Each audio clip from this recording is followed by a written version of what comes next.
Well, here we are in the after show, Afterthoughts, with Diane Wittry. You know, Diane Wittry, let me just say,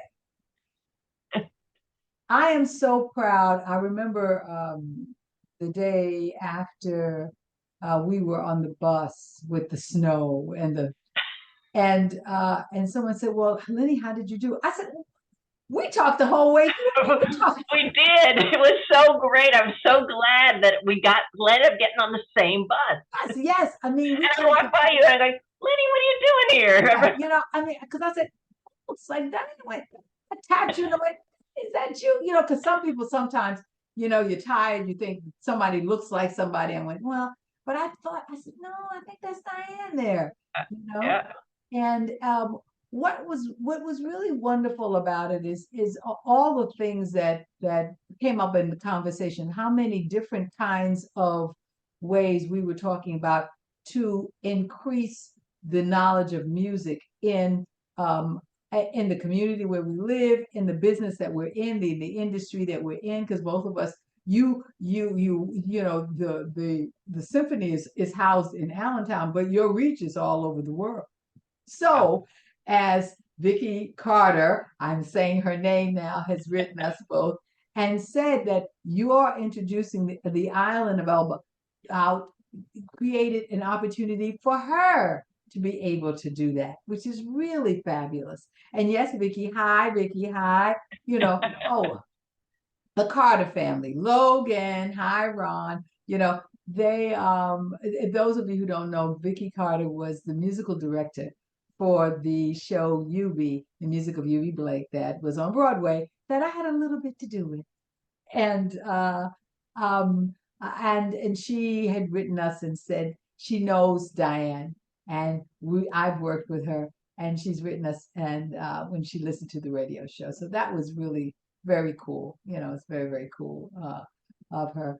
But just to, I think, put a little crown on what we were talking about on the radio show, because sometimes people look at this before they listen to the radio show as a little hint as to say, well, now what is this all about? You know, what is Lynnie talking about now?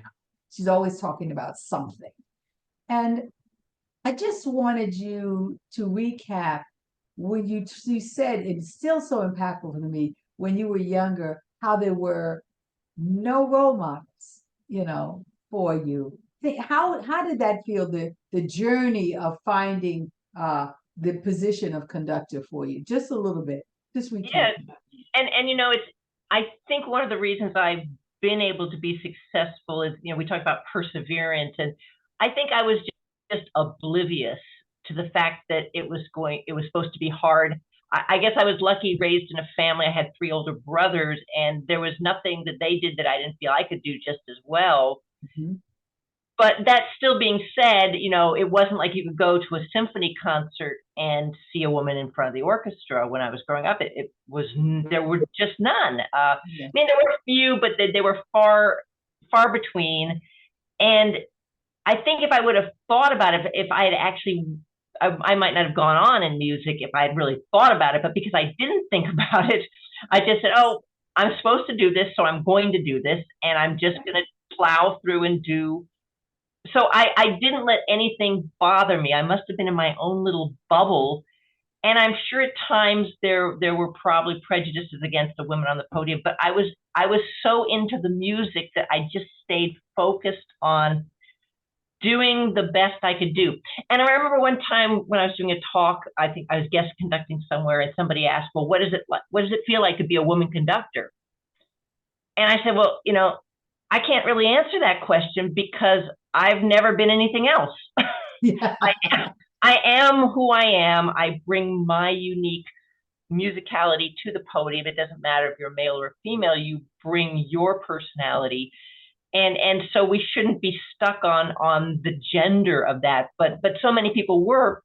And absolutely. Even, I will tell you, I just did that concert a couple of weeks ago in Allentown with the Duke Ellington show. Mm-hmm. And someone came up to me after the concert and said I was the first woman conductor that they had seen conduct.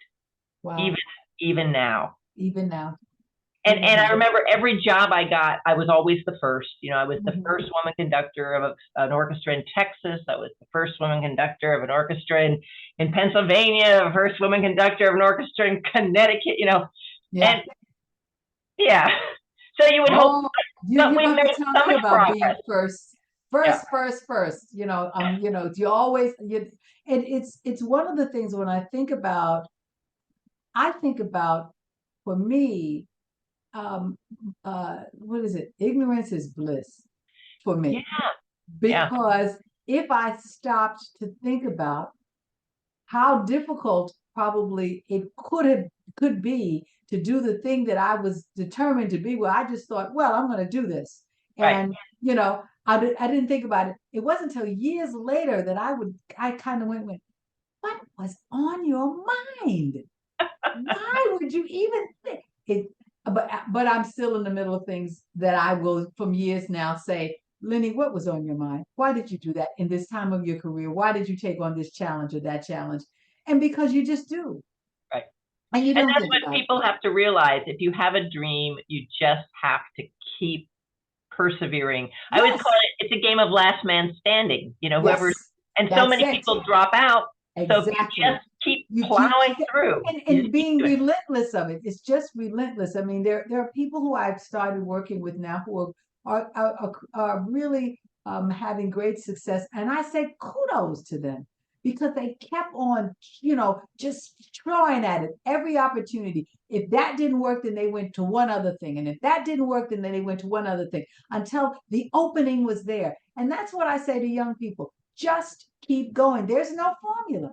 You just gotta, if you say you want to be in this, then be in it and find any way that you can within principle, without compromising your principles and your standards. All right. But within those barriers, find any way that you can to find your way there. And when you get there and you turn around and you look at the journey, you're gonna go, how in the heck did I do that? But that's the time to think about it, not while you're doing. Right. Not Right. while you're doing. Yeah. And realize, you know, you're always going to get criticism, but if you win some great job or great part, you're no better the day you won it than you were the day before, and you're no worse. You're exactly where you are. Exactly. You You know? can't, you know, I say to people, don't believe your own press. Yeah. Just do the work. Do the work, Do right? the work. Just do the work and grow. Make sure you're growing and learning every day. Every day. One brick at a time. You build the wall one brick at a time. Exactly. You know, and I just want to recap a little bit of what you said toward the end, well, about where you think you are going, your work is going, as you know, how unique it is to, I mean, I will say to you, you know, when I first met you, and I guess it was almost 10 years ago now, you know. Yeah. Yeah, you know, Pre-COVID. yes, pre-COVID. I didn't think anything of it, the fact that you were a woman. I just didn't, you know, but because in my life, I have had to break so many barriers myself that I think women do that all the time. So it's what we do. Yeah. Like, you know, when you wash the dishes, it's just what we do. We break barriers because barriers are there to be broken, you know. So given all of that, um, recap a little bit about the things that you're thinking about in the next few years that you want to accomplish. And then I'm going to let you go because you've been fabulous. Thank you. Well, we were talking about the fact that, you know, I love conducting, and I do want to sort of experiment more on the conducting front with different types of concert formats, concerts that would really encourage and break down barriers with getting people in a concert hall that maybe haven't heard an orchestra, but presenting it in a way that they get it, that it resonates with them, that it becomes, you know, a concert where it's exciting, it's moving, it's fun. It's something that they want to invite, that they have so much fun and are so moved by it that they want to go out and tell everybody about how wonderful the experience was. And to do that, I'm starting to incorporate, you know, more lighting, more, you know, visuals, and just kind of making it a whole interesting, almost like a show. Yes. So that's the performing side. And then we talked about the fact, I have my fingers in a lot of pies. So there are a couple more books I need to write. So I need to do a workbook for my conducting book, my Baton Basics, which is being utilized by universities across the country. But they're saying they want an actual workbook of musical examples to help them teach the book better. And my goal is so that conducting 1 and 2 at universities, which almost every music student takes, that it will be taught at a better level, a higher level. So then when I teach these international conducting workshops, I don't have to correct all these bad habits that we actually are. And my book really focuses not on beating time, but on utilizing gestures that we already know and do naturally, correctly with our body to actually shape sound. So I talk a lot about how do we shape sound and communicate sound, the weight of sound, the density of sound, the intensity or the lack of intensity. How do we do that with the gesture? So I'm fascinated by the study of conducting. So I want to continue that. And then there's a couple other repertoire books that I'm looking at writing, where it sort of focuses on all the difficult spots. So if you've never conducted the piece before, if you read these books, my first one I'm going to do is Tchaikovsky and hit all his major pieces, that this will help you be a better conductor because it kind of tells you where all the traps are, a study guide. And then I want to compose more. I feel that I have music inside of me that needs to come out. And I want to leave something that perhaps could impact people 200 years from now or 300 years from now, where they might talk about legacies. Like Beethoven, where they might be able to feel what I was feeling the day I wrote the piece or what I was trying to capture. And it's a daunting task because composing for me it's difficult to put it down. It's not hard to put it in, to hear it in my head. I hear it all in my head. I hear it completely in orchestral tone colors of different instruments. But then you have to be able to put that down on paper so that people can play it. And I remember the first time I composed, I got the program Sibelius that you put in the computer, and I am not a computer person. And I spent like 3 hours trying to put one note in the right place on the page. and then I finally gave up and I landed up handwriting. So I tend to handwrite first. And I love the artistic look of the notes on the page. And then later on, I put in the computer or I paste them to put in the computer. So it's a combination. But, so those sort of 3, and I want to do more teaching. I'm teaching internationally now every summer in the Czech Republic. I teach usually at Whidbey Island off the coast of Seattle, and I'm teaching in New York in May. I was very pleased that my people hire me to teach, but that I'm hearing that the courses fill up very quickly and there's a waiting list. So wonderful! Congratulations! Congratulations!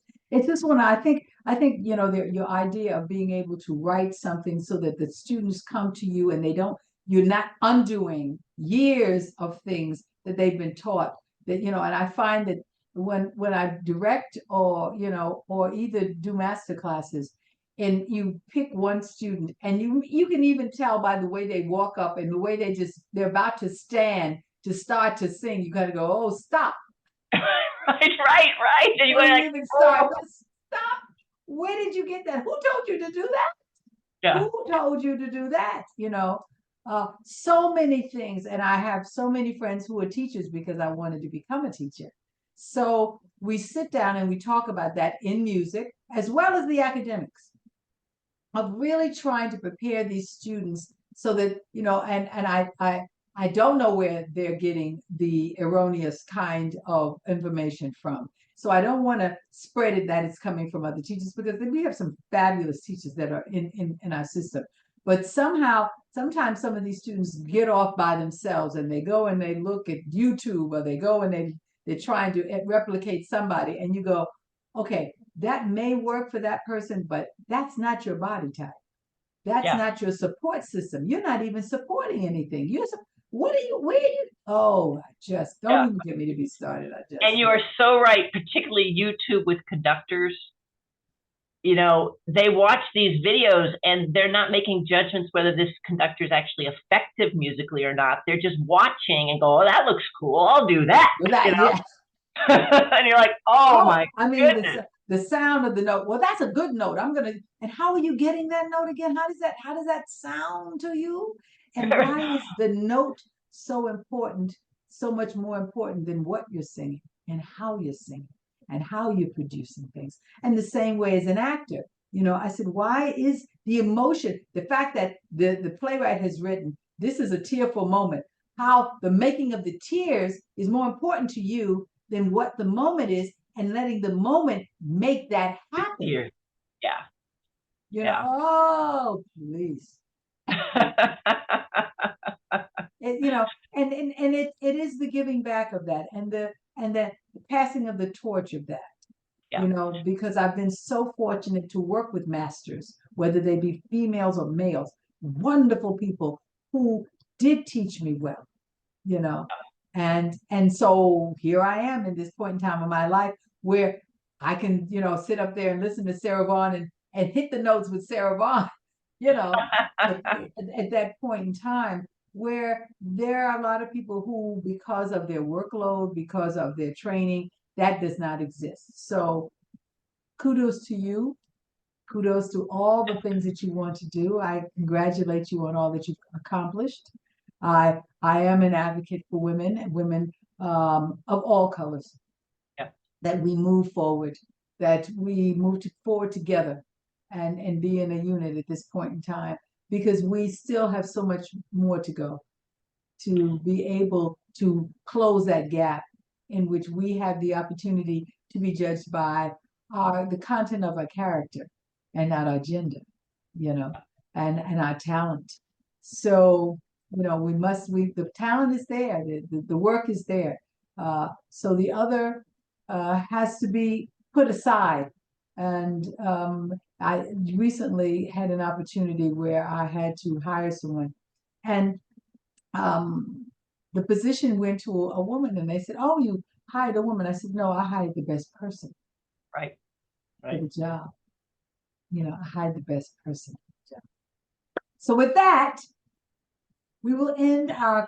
This has been fun, Diane. We have to stop meeting that way, though. No more storms. No more storms. No, but we have to meet in Allentown, and definitely want to get you coming and talking to our Emma students, because that would be wonderful. Yeah, we'd love to have you do that. They because these are students that music is truly opening a door for them, and really giving them a place to learn teamwork and learn camaraderie and learn discipline and a chance to express themselves. And music is such a life lesson. You know, it's like math. You know, people think, oh, well, when am I going to use it? You use it all the time in your mind. You use the things that you've learned in a music class so much more than you think you do, because it sensitizes you. You know, it's not desensitizing, it's sensitizing, and it's opening you up, and it's opening you up to so many things. So we're so very blessed to have it in our lives. You know, we are. You are. Well, thank you so much. You have a wonderful, wonderful evening. I've stolen your evening away from you. So thank you so very, very much. All right. For giving me this time. Great talking to you. I look forward to talking to the students. That'll be fun. That'll be fun. All right. And thank you. And hold on for a minute. I'm just going to say goodbye to my audience, and then we'll talk for a second. I want to thank you, everyone, for listening to the after show afterthoughts. You can see how accomplished Diane is, and how really an inspiration that she is to women of all colors everywhere.